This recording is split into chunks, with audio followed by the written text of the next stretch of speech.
understanding the world. And do all roads lead to the same place? Is there a difference in what we're doing? And I'd like to just spend a few weeks on that in November, unless that's really off-putting to you. The idea is to help us. I think you know me well enough to know this is not going to be a hellfire and brimstone way of doing this. But I hope we can have some thought about that before we get to December and some Advent lessons as well. Okay? So if we finish demons today, we'll start something on that next week. Stay tuned. You know, we just sort of go with the flow. That's good. Go with the flow. Yeah. Okay. It looks like I have a thank you note that I should open. Like Karnak. Karnak. Yeah. It's not been in a mayonnaise jar, I don't think.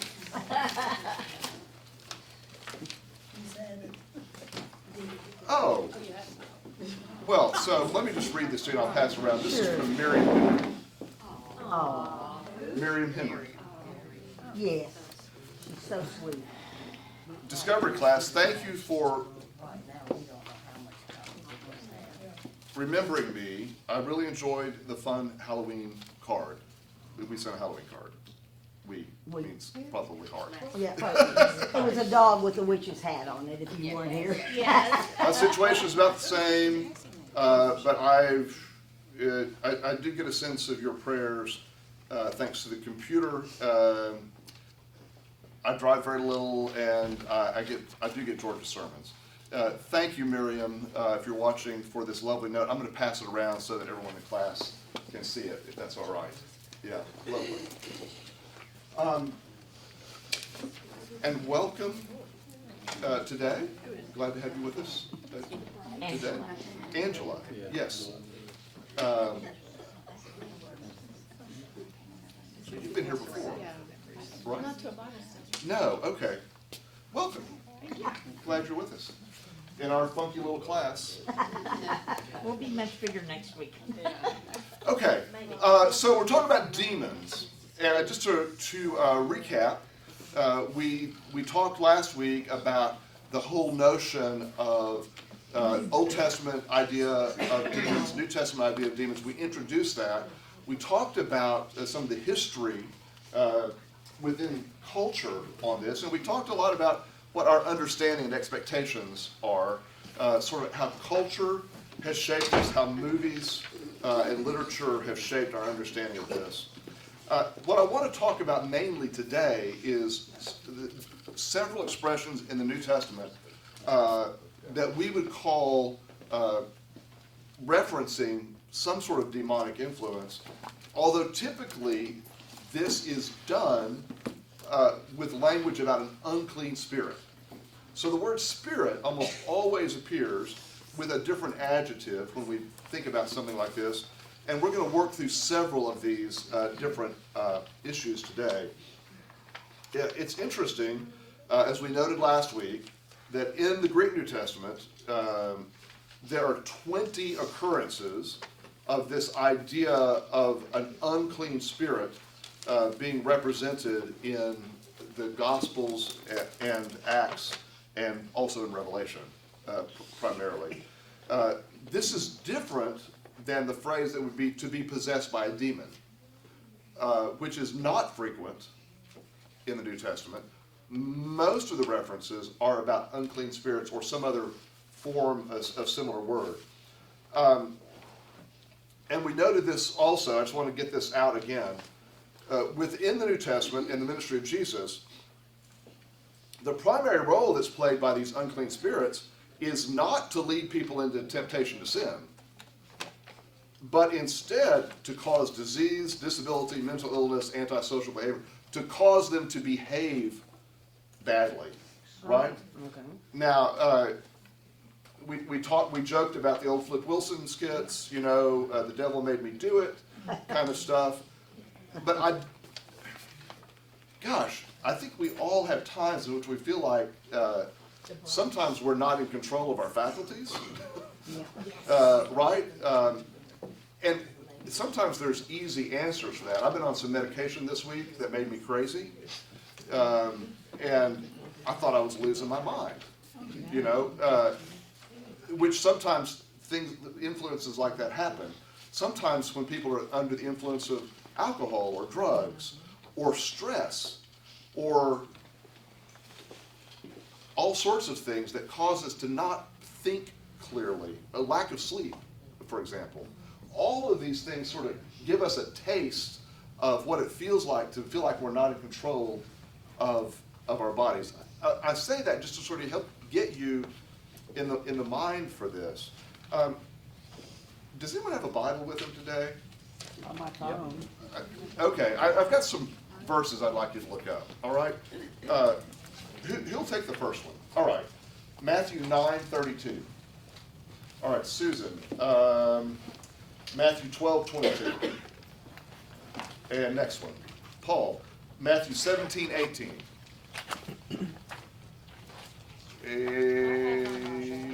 Yeah, okay, wait a minute, I lost my place. Luke 4:39. And Carol Ann, Luke 8:2. All right? So these are several references of Jesus dealing with unclean spirits. So let's just, and if you need to read a verse or two before, if it's not clear, you make the decision. Okay? Okay, so that's 9:32. Yeah. While they were going out, a man who was demon-possessed and could not talk was brought to Jesus. And when the demon was driven out, the man who had been made mute spoke. The crowd was amazed and said, "Nothing like this has ever been seen in Israel." Nothing like this has ever been seen in Israel. What translation is that? NIV. Okay. So what the NIV is a very good English translation. What they've done is the translators have taken the phrase unclean spirit and translated it to demon in this case. So just so you know what's going on there. So this is a spirit that has caused this man to not be able to speak. And Jesus comes and encounters that, and the people are amazed at his ability to deal with that straight on. Okay, there's no order. If anyone else, yeah, Susan? From Matthew 12:22. Then they brought to him a demoniac who was blind and mute, and he cured him so that the one who had been mute could speak and see. And it goes on about it. Yeah, so sort of same thing Yeah. here. And again, just so you know the secret sauce behind this, the phrase in there is unclean spirit, and it's been translated to demoniac in this case. Yeah. Okay, who else has a, yes, Paul. This is the Matthew 17, and I'm reading NIV.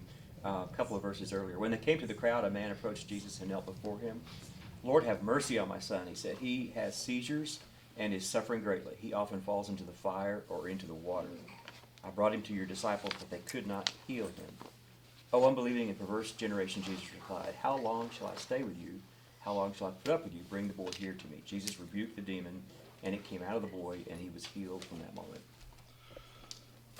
Again, the Greek phrase unclean spirit's been translated demon because of the common understanding here. And this is what we would consider to be a medical illness, right?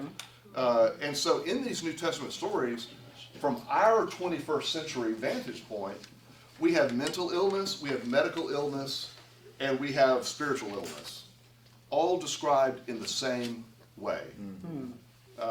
Okay, who's next? Yes. After leaving the synagogue that day, Jesus went to Simon's home, where he found Simon's mother-in-law very sick with a high fever. "Please heal her," everyone begged. Standing at her bedside, he spoke to the fever, rebuking it, and immediately her temperature returned to normal. She got up at once and prepared a meal for them. Like a good woman would. Wow. Watch out, Paul. Is that Mary or Martha? Yeah, so interesting. Here's a fever. Now, we've got to assume it's a high fever. And we know that can be scary, but particularly in the ancient world, when you didn't have acetaminophen or ibuprofen, like we do to address these things, that would be even scarier. But what I want you to get the grasp of is that in these New Testament accounts, all of these things are treated the same as unclean spirits. All right, who else? Someone else has a passage to read. Well, this one is kind of different, and it's my fault. I did this in memory of Linda, the message. The message, okay. It said, he continued according to plan, traveled to town after town, village after village, preaching God's kingdom, spreading the message. The 12 were with him. There were also some women in their company who had been healed of various evil afflictions and illnesses. Mary, the one called Magdalene, from whom 7 demons had gone out, Joanna, wife of Chusa, Herod's manager, and Susanna, along with many others who used their considerable means to provide for the company. Now, that last part just got me because I didn't know if they were ladies of the evening or Yeah, if they no, were, not necessarily. right, So, or if they were using their spirits. yeah, most likely, and there's a lot of debate over this, right? Mary Magdalene's gotten a bad rap, probably. That's another lesson. Okay. But the point here is some of the people in Jesus' own entourage, the scripture tells us, had been healed, delivered of unclean spirits. So, you know, we sort of, in the Baptist, general nice people tradition, we gloss over this stuff because we don't understand it. But you can see how this would be a great basis for a Pentecostal sermon. Right? And, I mean, this is the stuff Benny Hinn is made of. Oh, yeah. Right? And as with most things, there is some basis in truth. It's not made up out of whole cloth, right? Right. There is a precedent, but we don't want to deal with it because we don't understand it. All right, was there another one? Was that all I gave out? No. Okay. I had a question. Yeah. There are times that I hadn't thought about it till you said something is translated demoniac. Right. Okay, and that in turn, whenever you think of someone being called a demoniac, you think they're bad. It's that person is bad. Whereas most of the time it's said that is a person with an unclean spirit, Right. which takes the onus off the person and Yeah. onto the spirit. Oh my! Now you really got us in a deep dip. Yeah. So, wondering Yeah. Oh, yeah, Wow. we'll find out But later. this is almost as difficult as the problem of evil and suffering in general. Yes. I find it very interesting, out of all this chaos, there's one passage in which the demon actually immediately recognizes Christ for whom he is, is coming out. Yeah. And to me, that is the most important message, because that demon knows exactly who Christ is, but we don't necessarily. Yeah, well, there's a sermon in that, isn't there? Yeah. So there's a sense in which, if I want to make order of everything around me in the world, which most of us do, this may be too easy, but there's a sense in which we can sort of say there is this supernatural network web of all things evil and possessing that's interconnected into Satan himself, and it expresses through these different ways that we're seeing here. And that's why this demon, this unclean spirit, recognizes Jesus, because of the war in the heavenly realms that's going on, Scripture says.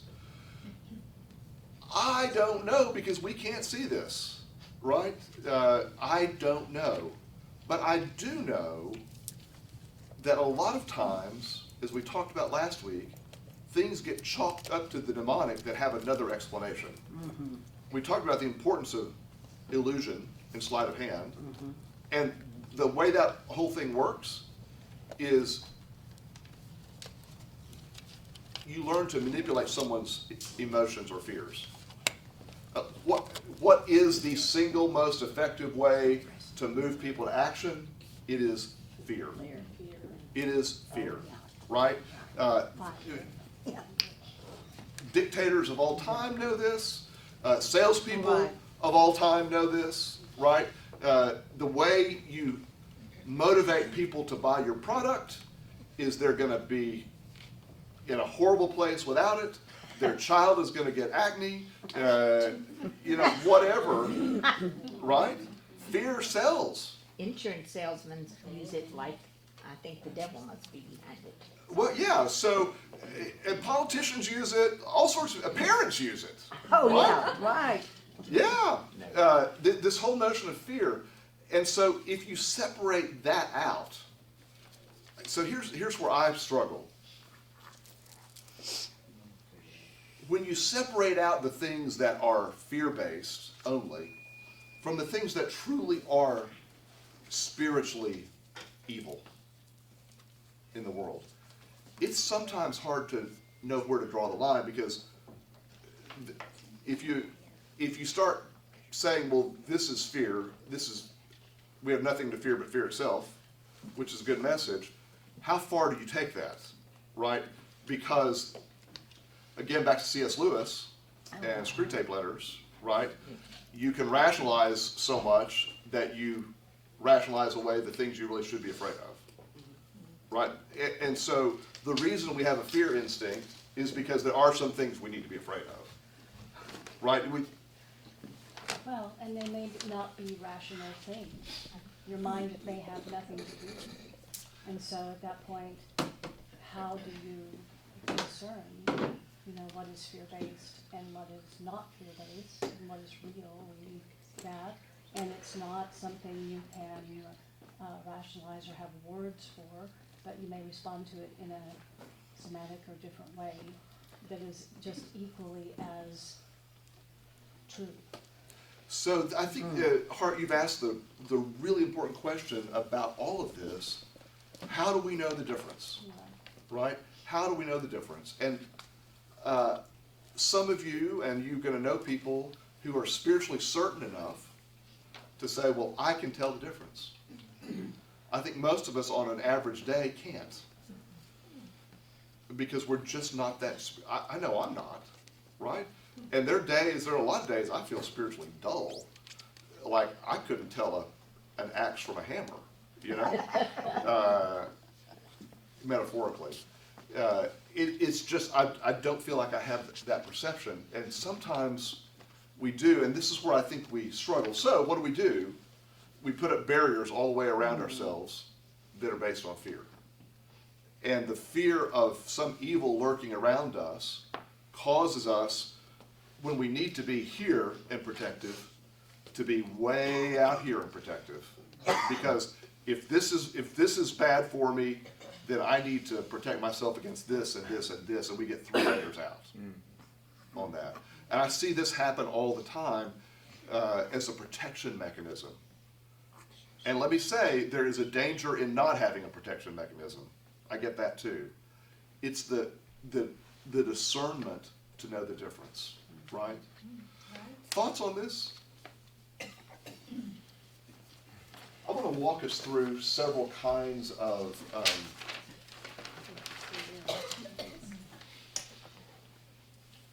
examples further from the New Testament.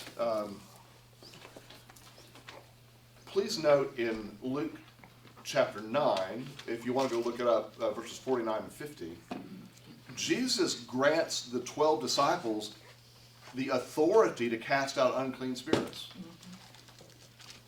and to heal. Wow. I mean, when's the last time you've been to a missionary commissioning or an ordination service in which someone was authorized to cast out demons? That's not what we're typically doing. And yet, I would make the case that in some ways that is what we do. We just don't identify it as such, right? When we help someone get out of the ditch, we're helping them escape an unclean spirit in a way. right? And Alan Walworth's sermon today really gets at this. I'm not going to repreach his sermon because it's far better than what I would say with this.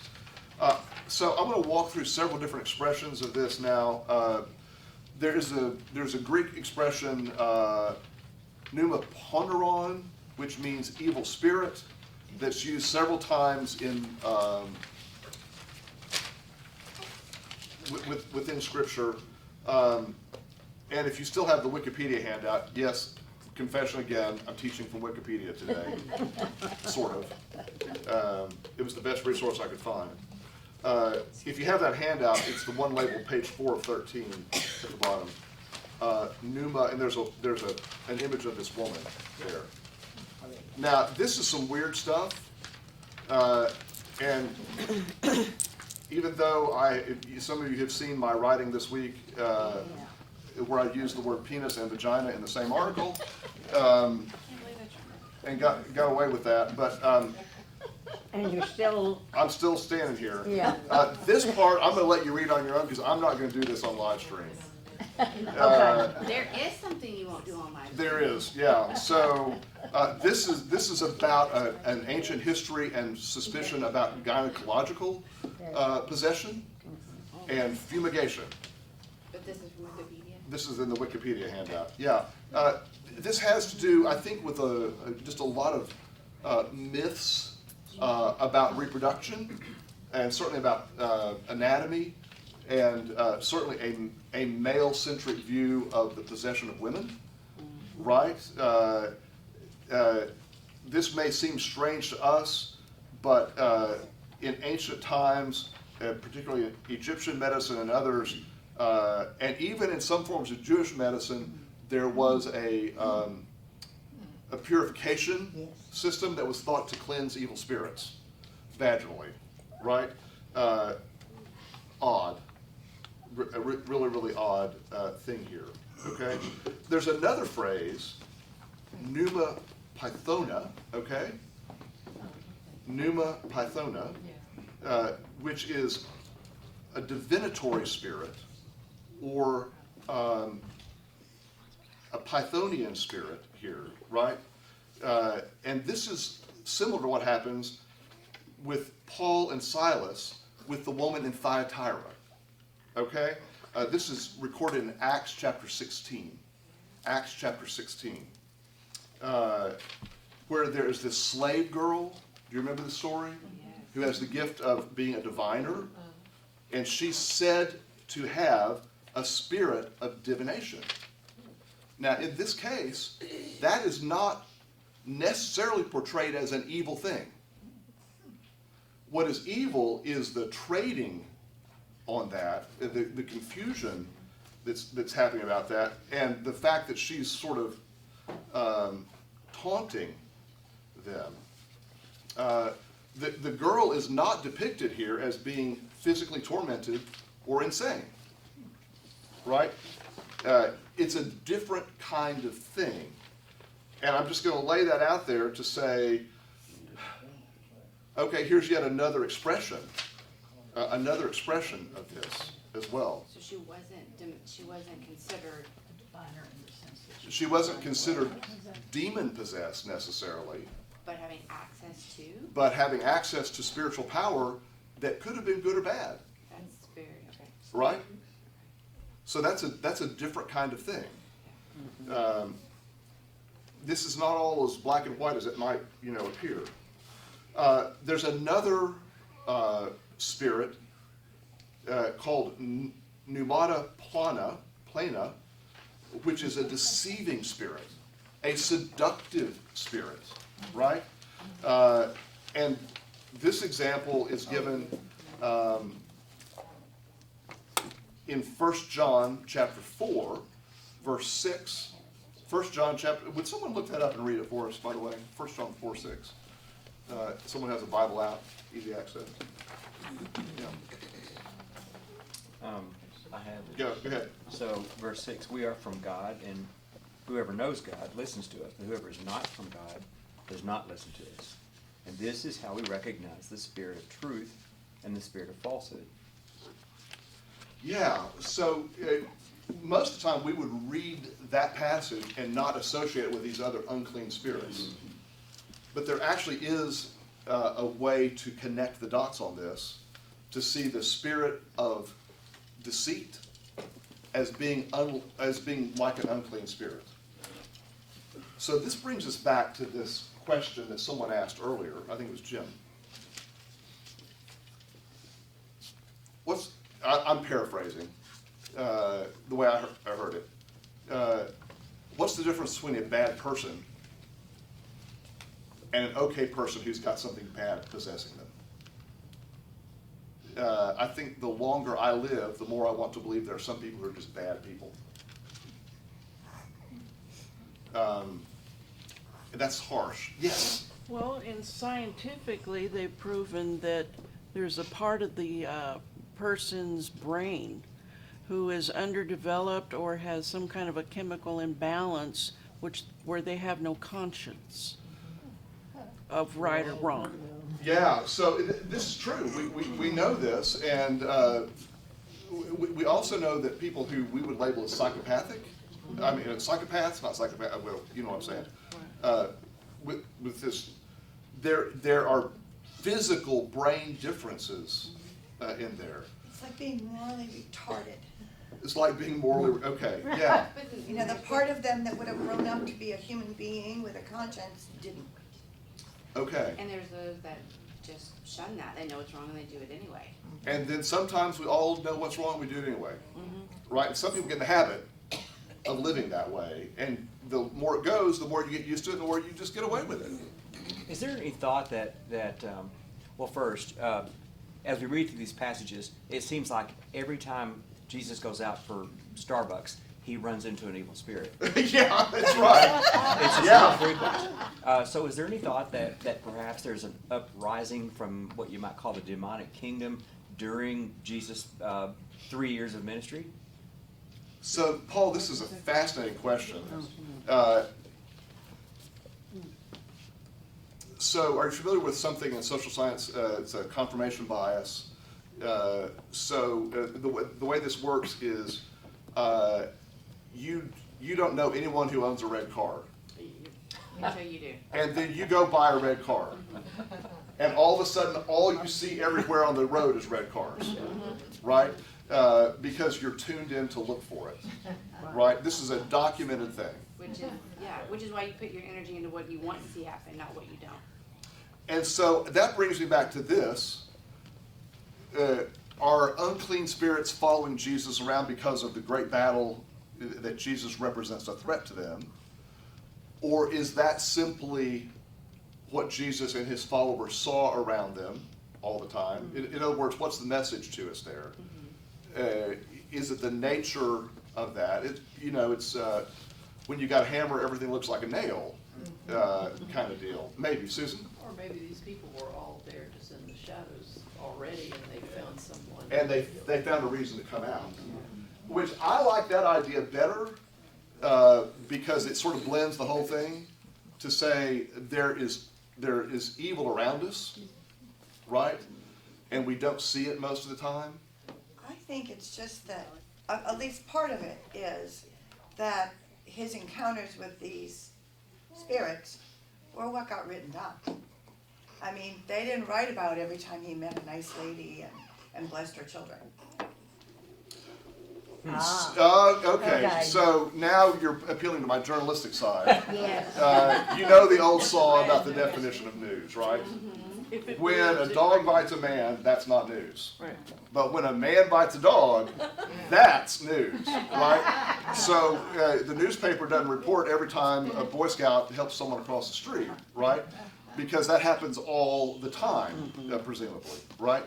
What we are interested in knowing is the unusual things that happen.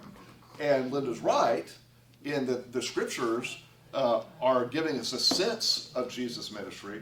That's what Paul read this passage earlier. Jesus went from town to town and village to village. I think that was part of what you read, wasn't it? For those of you who are old enough to have sung "Celebrate Life" in the church, there's a little chorus in there that's used there. After this, he went traveling from town to town and village to village, proclaiming the good news of the kingdom of God. And it's this idea, the gospel writers summarize a whole bunch of stuff and bring it down to a few sentences, but the stories we get are the ones that are the most unusual out of that. And the ones that were most striking, the ones that people remembered. Because you remember that they're writing this 60 years after he died. Right. Well, I mean, it's like, how interesting is it for someone to call you up and say, well, I went to lunch today and I ate some salad and I had some carrots and I looked out the window and I saw some birds and it was pretty, right? We all were like, hang up the phone, right? I don't have time for this. Tell me something I want to know. Carol Ann? Well, this has been said forever, and it's very true. If it bleeds, it leads. If it bleeds, it leads. And it's, you know, and the more I watch the news, the more I am Oh, yeah. convinced of that. That's the way it works, Kathy. I'm thinking about, I imagine some of you all saw the program this week on 2020 about the two girls who killed didn't kill, stabbed her. Slender Man. She was a tall man, you know, and these girls really believed that they were supposed to, the three friends went out, you know, supposedly to have fun. And these two friends felt, the tall man who had no face, told them to stab her, and they stabbed her a whole bunch of times. And she talked out about it. And those little girls were just...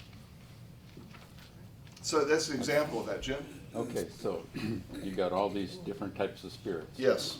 Go back what your stuff was on heaven and hell. Yes. And you went somewhere. Your spirit or your soul. Right. What's the difference? Okay. Yeah, it's getting real here, right? Is it thought of as a different type of spirit? So I think in mainstream Christian thought, there is clearly an idea that there are clean or good spirits and evil spirits that are at work in the world. Again, we started off several weeks ago talking about that passage about the principalities and powers, and what does that mean? When Paul in particular talks about the principalities and powers of the world at work, and the war that seems to be going on behind the scenes that we're sometimes feel like pawns in, right? And again, go read C.S. Lewis if you want an interesting description of that. So if you follow that thought, yes, there's a direct, and this plays to your worst horror movie fears, right? There's a direct connection into the demonic, and there's a direct connection into the heavenly, with two different forces at work. The point I want to make most of all is, while I think that may be true, most of what we deal with is garden variety stuff that it's too easy to blame it on a spirit, right? When someone's mean, they might just be mean. It may not be that they're possessed with a spirit of meanness, right? Ernest Angley does not need to pound it out of their head. It's kind of like if you see a snake, the first thing you think of is it's a rattlesnake or something horrible and poisonous. It could just be a simple little yard snake. But sometimes it is a poisonous snake. Yeah. So you have to caution, really look. right? Caution. This is why you should come to church every week. Get tuned up. But Yeah, it's like Linda said, well, no, I just lost my thought, never mind. It'll come okay. back. While we're stopped on this, other thoughts? Okay. Moving on here, I want to say, I'm sorry, we got off. I want to say a word more about this deceiving spirit. If I had to choose the most common unclean spirit I see happening in the world around us, it is this spirit of deception. And what's the difference between a liar and a pathological liar? Maybe the Someone a professional is going to have to answer that question, right? But I mean, I don't yeah, I didn't. But expect even you to people who answer are it. not pathological liars Liar. are willing to suspend reality, Yes. right, to believe things that are comfortable to believe. Well, And we all fall victim to this, right? We all, some more than others, right? Because of our own biases inherent in the way we, it's like that image of the dress several years ago. Was it gold? Was it blue? Oh, right. You know, yes. right? It just, you're wired to see things a certain way. It's hard to get over that, but it is easy to be deceived, right? And if I had to say what is the most common affliction that we all suffer from, it is this spirit of And you deception. even see it in children. Oh, well, sure. I mean, you watch them do something, they'll look you right in the face and say, I did not. And it's like, completely out of the sense of any reality. So, Susan, that's some sort of psychological dissonance. When a kid, for example, has just done something and then says, I didn't do that. Right? Or an adult says, no, I didn't do that thing you just saw me do. Right? What's going on there? I don't really know. But that, I put but you on the it's- spot. I was reading about these, the 7 spirits of deceit and what those were about, but, what that's. Children some sort of learn. Yeah, I was gonna say, learning from, Yeah. Their parents. They how learn to- what they how to see. defend themselves and protect themselves. in It's a some defense way. mechanism in a way, right? Right? All of us do that. Yes. Well, not to get political, but if you saw any of the press conference this morning, people just making up their own reality, And Just we all do whatever this makes them happy. yeah, we've seen it on huge display. It's interesting, just if you're in worship this morning, and the first passage, the Old Testament passage that we have, listen to that and think, we say we believe this stuff, we don't live this stuff, right? All sorts of things. It's harsh, right, about how we're to live. So that's, yes. One thing too, when we talk about defense mechanisms, is that we throw those words around like it's something that we just choose to do. But a true defense mechanism is one that's an unconscious way of the mind well said. protecting itself, so. It's a means of That's- coping, It's a means of coping. survival. Well, I think sometimes we're making up our own reality, and sometimes we truly just see it or hear it differently because of the way we take in the world, right? And so it's Right. it's an awareness that, okay, that is truly what I saw and what I believe, but you're telling me it's something different. Why is that? It's about being aware and being able to be a little bit uncomfortable. Sometimes we're too quick to judge, and you're just making that up. That's not how that happened. But that is how that happened to me. Right. Shannon, that's an excellent point. And I think the way through that is to be able to pause and say, let me understand why you see it that way. Let's talk about how you got there.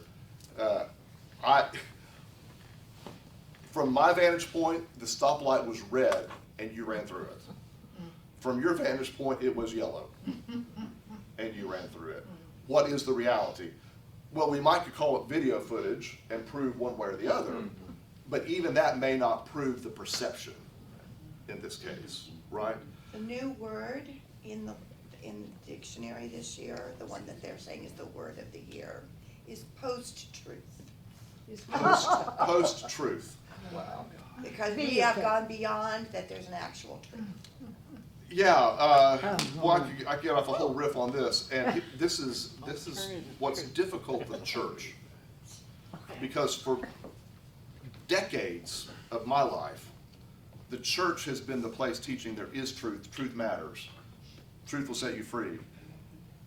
And a lot of the church doesn't believe that anymore when it's not convenient, right? And this is why people stop coming to church, in a way. Okay, Jim. But truth is, your truth and my truth may be totally different.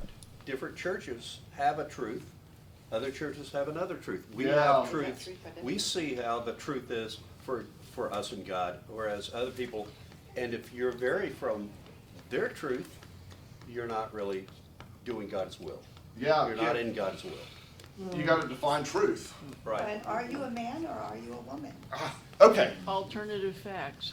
alternative facts. I'm going to move us on from this. We got a couple more spirits to hit.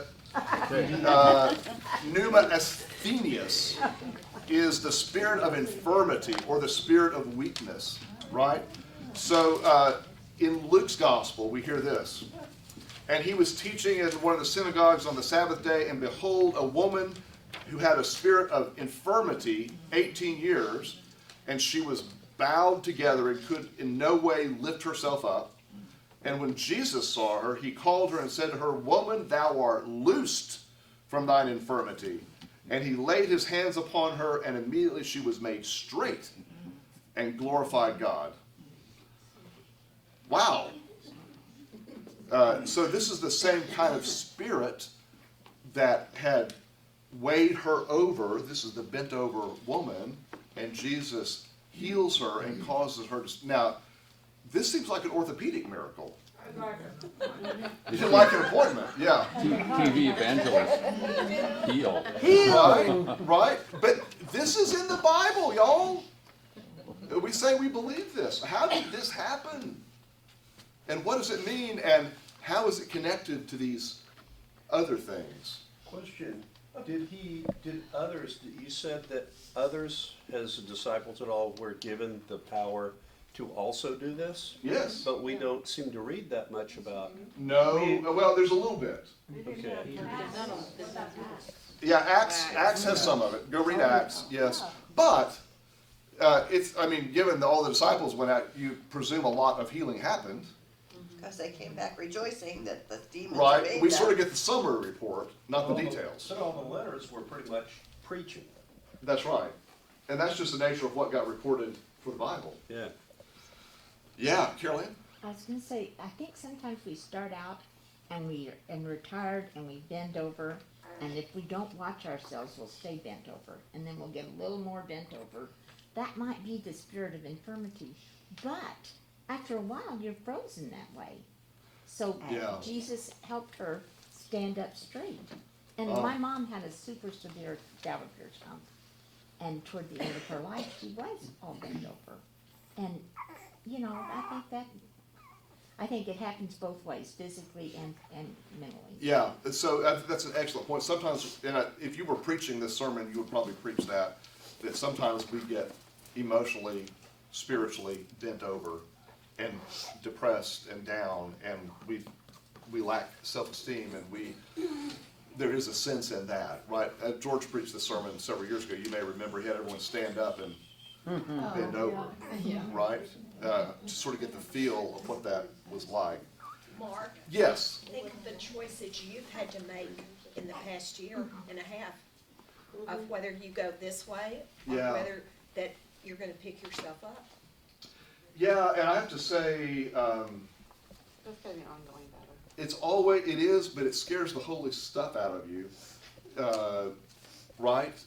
Because, What if I choose the wrong way? yeah. Or my doctor chooses Or the wrong way? or what if I've spent all my time going down the wrong path? Yes. Well, but I think each day we have a choice to decide, are we going to focus on the wallowing in it? Yeah. That's what I'm referring to.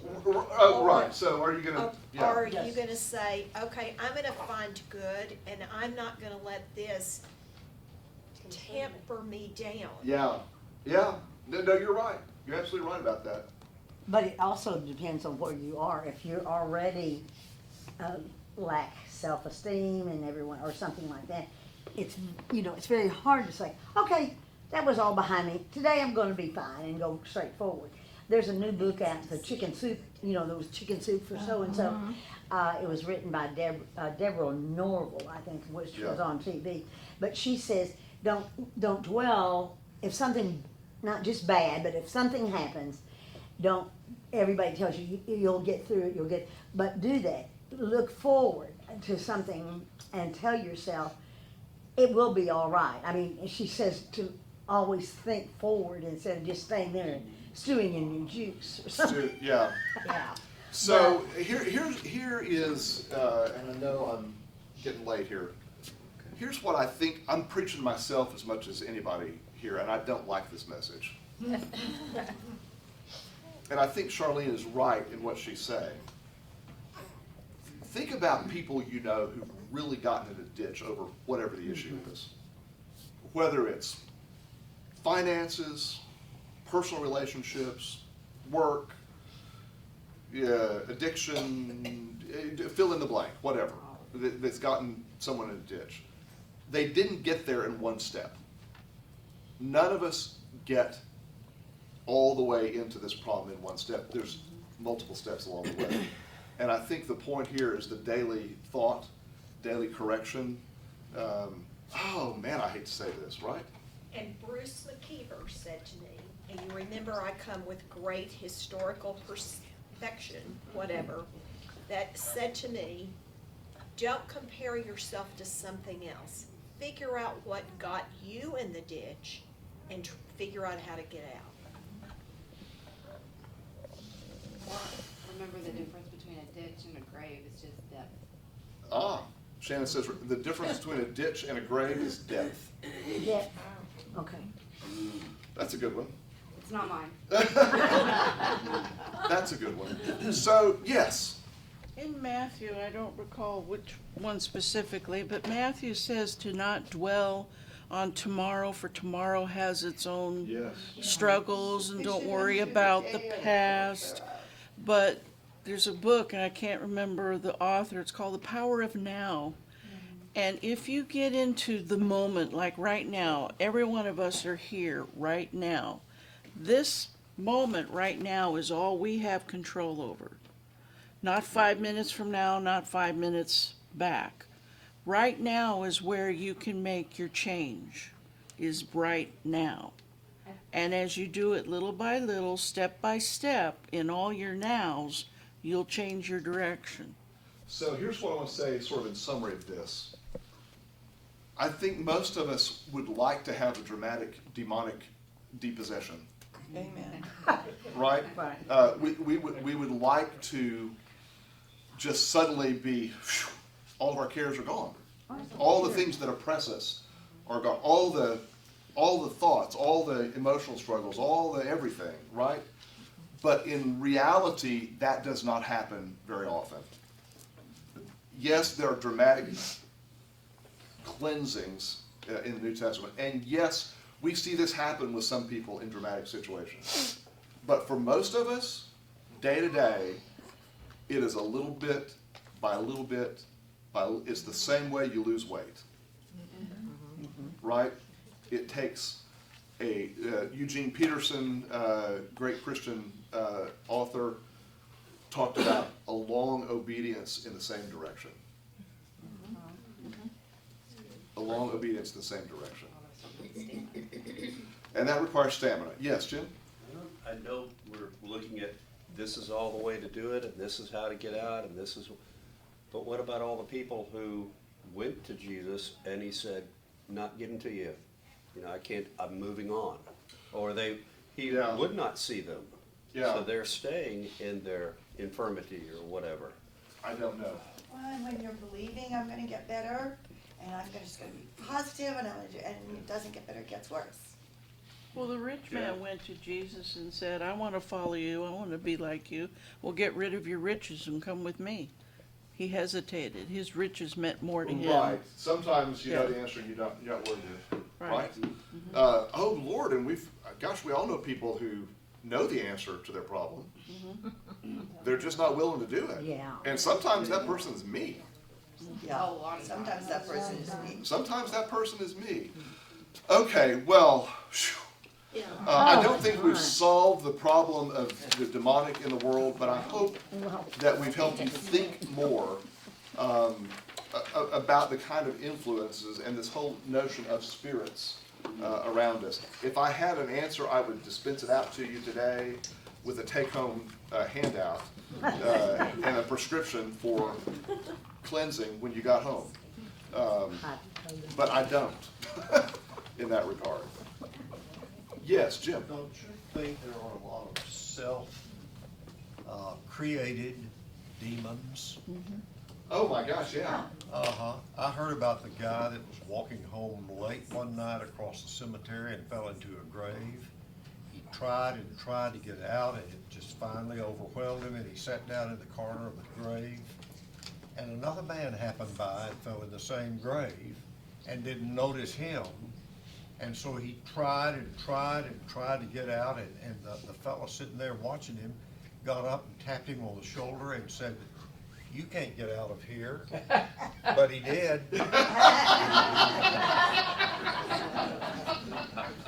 Oh, that's the best. Great Halloween story. Yeah. Okay, happy Halloween, everyone. Happy Halloween. I can't top that, Jim. Can't top that at all. Okay.